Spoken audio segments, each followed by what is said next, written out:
pakhat point penin gerak simna pakhat kacu policy kongen se policy kongrak simna acunua point pakhat kacu ma ipumpak wangi pakhat gerak simna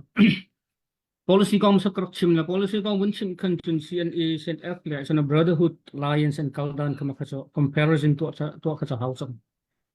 Ceruanga kita lagi gunzau tahu sa Brotherhood and Kaldan kan sau Brotherhood and Kaldan hin Nyunwe su achin khan data achin khan Banabia ZFU PDF zau line pol kacha zau represent antu ko mo lai cha khan CDF ka represent antu ko Nyunwe su cha tribal tribe cha antu ko Chenhua Mindat complete cho tribe cha represent antu ko Chenhua Matupi Chenhua Mara MDF po Kapul ka tribe basin khan chen an mai tribe ka represent antu bottom up in arai tak chim khan atu Brotherhood and Kaldan ka tanai policy tia krak chim na khan Brotherhood and Kaldan here federal conducting here federalist structure and kal nantin an ma ni khan chen Brotherhood and iti chin ni nong khan iti nantin bottom up in arai and Kaldan ka thatin zau khan chen federal structure box makapakat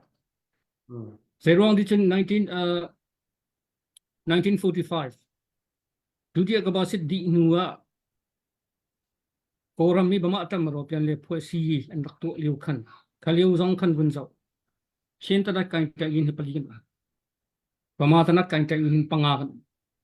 kachin ta kai ta yin pali karen ta kai ta yin peruk gorkha ta yin chunwa ta yin ni kaya ta yin shan ta yin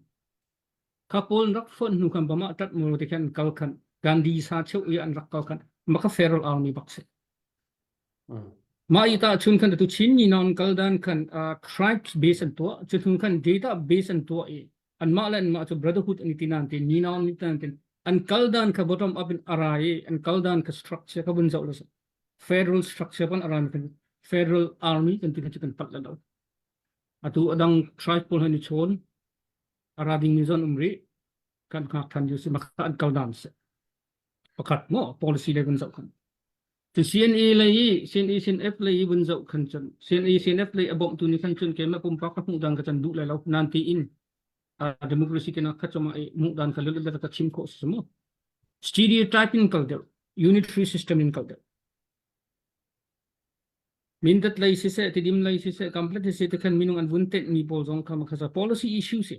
tribe basis law chun hua regional basis law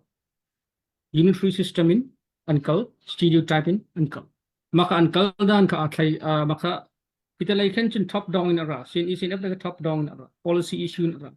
Kana minung pol ka atil biko henchen te kan antikaw nanti in. Pitalay Brotherhood Alliance pol ratrat naklay bottom up in regional base, tribe base in akal. Uncle dan ka top down there. Bottom up. Uncle dan rusung ka alawi federal Nanga issue dong tatin bunzo kanchen federal structure din akal mi kaso Brotherhood Alliance kanchen kan hude maka anilaw na pani atulong tunay mindat lay ka bunzo kan policy pakat bunchia kan clear cut policy tika clear policy chia ning tikin sin lintin kalahaw Aturanga mindat lay kan CNE CNF lay atang ni polka pumpak upalay daw pol he pumpak zagin tala pumpak ang mudan alaw daw lorong akalmi an nanti to nakachimbat kung regional base tribe base akalmin sa loob mo maka chun huwa CNE CNF lay lang tamakani thay how yedi chun Show tribes continue hin. Mundai kang upung ga tia tribes pangaum. CNF layin Kaldan polsin dai polhin ni he chunan selaw ti bentokin. Hatisin to anitimi policy ka acheto. Nanganji arakmu de mi mindat lay ni kan aturong kan an policy an dan dan Kaldan an rin tuandan he andu law ti mi ka siang de aturong kan Pernah kecimbat dengan policy in an hudan alau lau mi pakat at hua umpak an mudan alaw ro nga an kalbi ti kan chen dia khacholi karak lo mo